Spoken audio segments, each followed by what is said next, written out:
मसिंग से लाख अहुमगा मखाइनी 3.5 लाख नेबा मितई की मसिंग ना लाख तरागा निपान यौदे मखोई की हेंगलीबा सांगसी द हेंगतपा तारगदी मितई की मसिंग से 89 लाख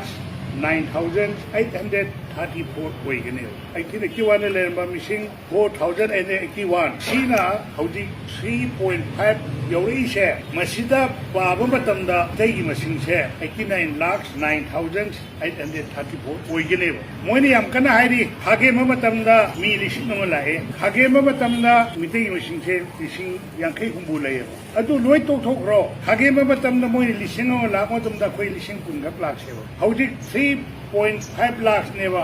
3 लाख 50,000 नेबा मसिदा पाबा मतमदा अखोई मिसिंग से 70 लाख सेवगने अदुबो अखोई मिसिंग से 70 लाख ती लादना लाख कुनबो यौदेबो अदु तारदी सही खरगी मतुंगा मुस्लिम सिंगना लमदम से सोइदना पाइगनेबो हेगलिबा चांगसिना सुम हेगपा तारगदी अदु तारदी लमजी मुई ओइरोइद्रो मणिपुर से नुई ओरदोबा मतम ते नुइना कनो कौबी है बांग्लादेश कौगेरा बांग्लादेश कौगेरा कौबियो कौबियो बादु कंगलिपांग मणिपुर लोरदमनी इलादे याउदे हाबी कमते वाबिरनु मरमदे लमजी नुई ओइदरोबनी मसिदि मयेंग तारबनी मयेंग ताबसिदैदा हेन खुमांग चौक्सनबैदमता अखंग है मितै खरनसु फेडरेशन ऑफिस सैबिनी अखोइदि तुंगदा ओरकदा पोतो उरगा नंगांग मनेबा तुंगदा मुत्खगदबा खुनाई से सिगीदमता पिले जुंगनेबा हयेंग मुस्लिम सिंगना पायरकांदा लमदम सिदा नुइना मपुरकांदा युमी सिदे थुवाइबिनो खागा थंबियोबा मरमदि लमदम अमदा मतम अमदा ये छाय लेबा प्रूफ कुनमंगा लेरमबोरे हौदि पुरुम लिसिंग फापोते मोयो मोसांग लिसिंग फापोते पिक खबा प्रूफ मयाम से मुत्खरगनी ने युंगबनेबा मितै सोइदना मुत्कनी कनान मोहनदरिबा मितै मथन दुइनेबा मसा सिबदे कपत्रगा मिसा सिबदे कपेबा ममार खोंपांग कावद नोकान मी ममार खोंपांग कावदो अदुदन अवाब फोंदोए सिने निमिति मुत्कने आइस मिदै सोइ मुत्कने मरमदि मसागी जाति दमता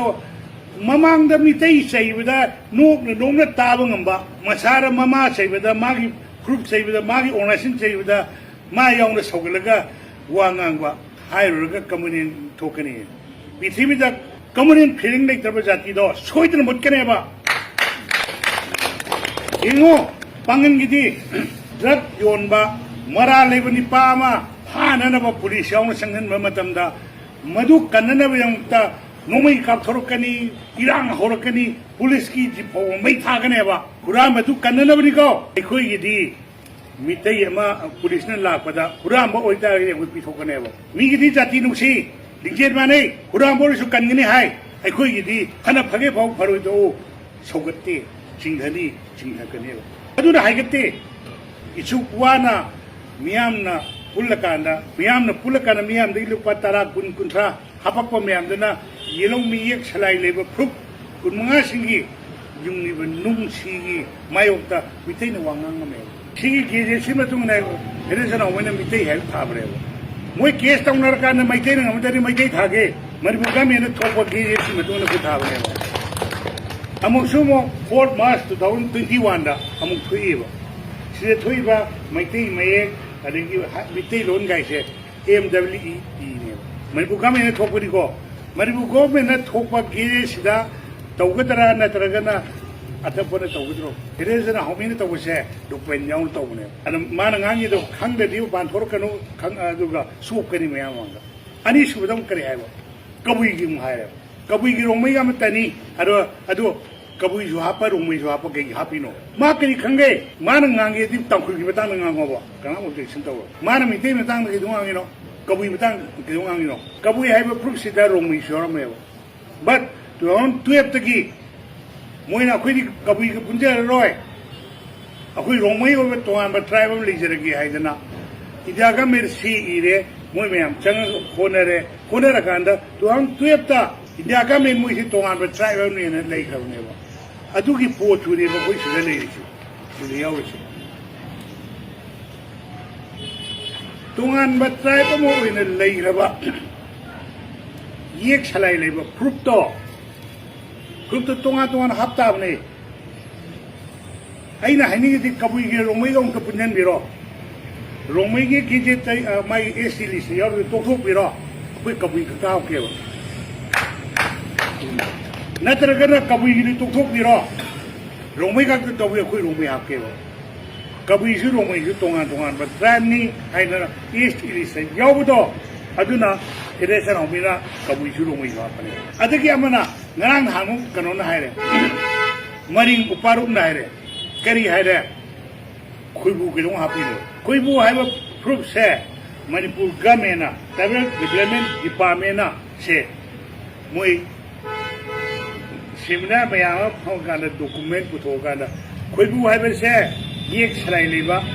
ꯃꯔꯤꯡꯒꯁꯨ ꯃꯥꯟꯅꯗꯕ ꯂꯣꯟꯁꯨ ꯊꯩꯅꯕ ꯑꯗꯨꯝꯕ ꯖꯥꯇꯤ ꯑꯃꯅꯤ ꯍꯥꯏꯗꯅ ꯒꯃꯦꯟꯅ ꯄꯨꯊꯣꯛꯑꯀꯥꯟꯗ ꯌꯦꯛ ꯁꯂꯥꯏ ꯂꯩꯕ ꯐ꯭ꯔꯨꯞꯅꯦꯅ ꯈꯣꯏꯕꯨꯁꯦ ꯍꯥꯏꯈ꯭ꯔꯦꯕ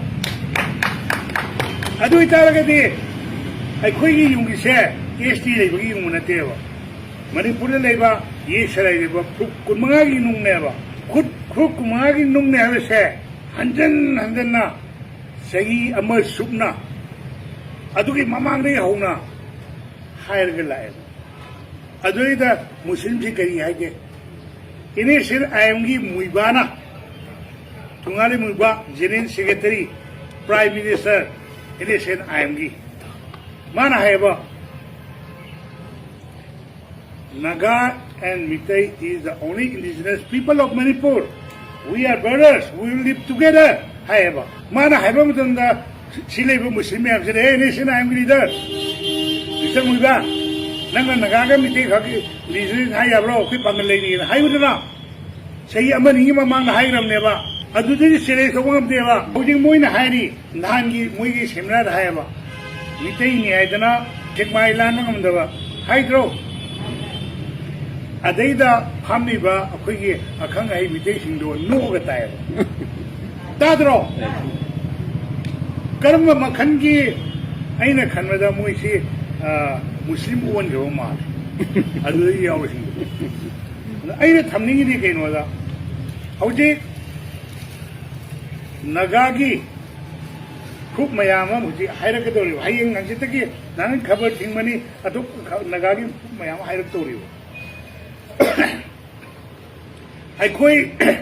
मुस्लिम नोई कनोदा छना अखोई छनाबदीदा लापदा अखोना थिंग पीरगदी नु काय चकदौरी युंगिबे प्रूफसे प्रूफ कुमाई नुंगे येक छलाइ लेबा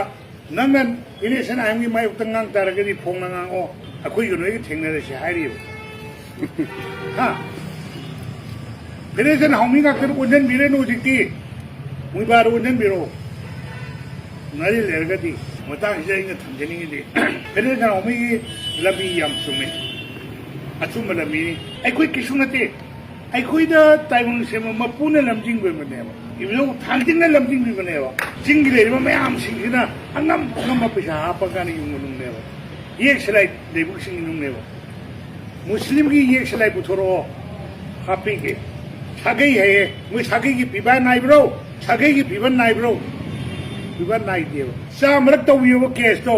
अदुरे थोड़ा नहीं मुस्लिम ग्रामंतम लाखो 16th century 17th century दा सी मतम दे लाखो चुम थोड़ा नहीं